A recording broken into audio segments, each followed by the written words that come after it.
Não foi um testemunho, vários testemunhos já chegaram na minha mão.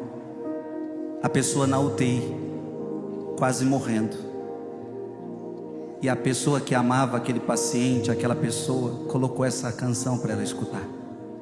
E não foi uma nem duas, várias vezes eu já ouvi esse testemunho. A pessoa voltou a viver, a pessoa foi restituída.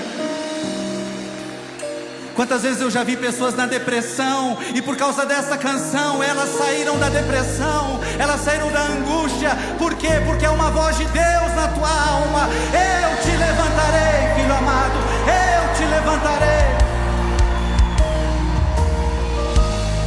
Deus está levantando você hoje. Para terminar, bem forte: restituirei tuas forças. Vai! Restituirei tuas forças e te atrairei.